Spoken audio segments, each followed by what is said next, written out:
السلام علیکم ورحمۃ اللہ۔ جادو کی وجہ سے بننے والی بیماریاں اور ان کا علاج، کیا پاسبل ہے کہ جادو کی وجہ سے کوئی بیماری بنے؟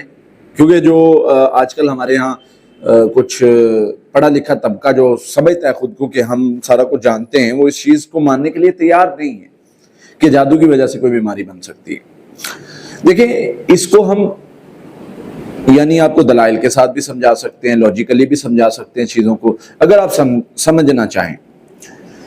میں کہتا ہوں کہ کوئی بھی بیماری بنتی ہے اس کی کوئی ریزن ہوتی ہے، کوئی نہ کوئی ریزن ہوتی ہے جس کی وجہ سے وہ بیماری بنتی ہے۔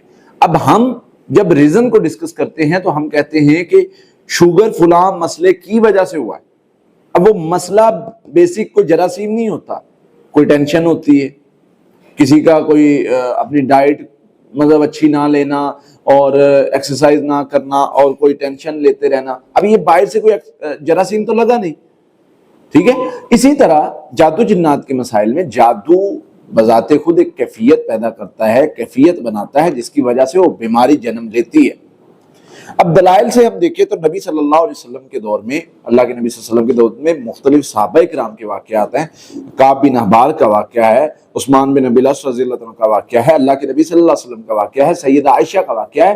بہت سارے واقعات ایسے ہیں جن میں پتہ چلتا ہے کہ جادو کی وجہ سے بیماری بنی۔ قرآن میں اللہ تعالیٰ فرماتے ہیں وَأَيُّوبَ إِذْ نَادَىٰ رَبَّهُ أَنِّي مَسَّنِيَ الشَّيْطَانُ بِنُصْبٍ وَعَذَابٍ۔ حضرت ایوب علیہ السلام فرمانے اللہ مجھے شیطان نے چھو کے بیماری دی، تو جادو جنات کی وجہ سے بیماری بنتی ہے، بن سکتی ہے، احادیث میں ذکر ہے۔ تو بھائی جیسے دوسری بیماریاں بن سکتی ہیں، ایسے جادو جنات کی وجہ سے کوئی بھی مسئلہ بن سکتا ہے اور اس کے احادیث میں دلائل موجود ہیں۔ اب مسئلہ کیسے بنتا ہے؟ فار ایگزامپل ایک بندے کو جادو کا مسئلہ بنا اور جادو کی وجہ سے اس کو بھولنے کی بیماری بن گئی۔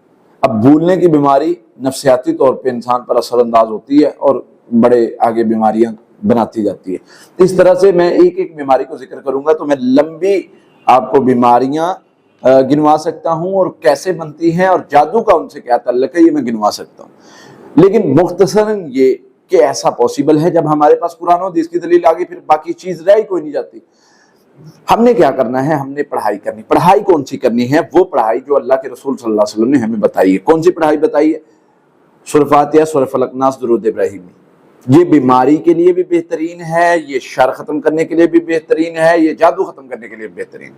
سورہ فاتحہ پڑھیں 33 بار، سورہ فلق، ناس، اخلاص پڑھیں 33 بار، درود ابراہیمی پڑھیں 33 بار۔ اگر جادو کی وجہ سے آپ کو بیماری لگی ہے تو یہ عمل پانی پر دم کر کے پئیں، پانی سے منہ دھوئیں اور یہ بار بار عمل دہراتے رہیں۔ اس سے کیا ہوگا؟ بیماری بھی ختم ہو جائے گی، جادو بھی ختم ہو جائے گا اور اللہ تعالیٰ آپ کے لیے راحت اور سکون کا راستہ بھی بنا دے گا۔ تو ان چیزوں پر عمل کریں، انشاءاللہ اللہ کی رحمت سے اللہ تعالیٰ آپ کے لیے خیر کے راستے بنا دے گا، اللہ مدد فرمائے گا آپ کی۔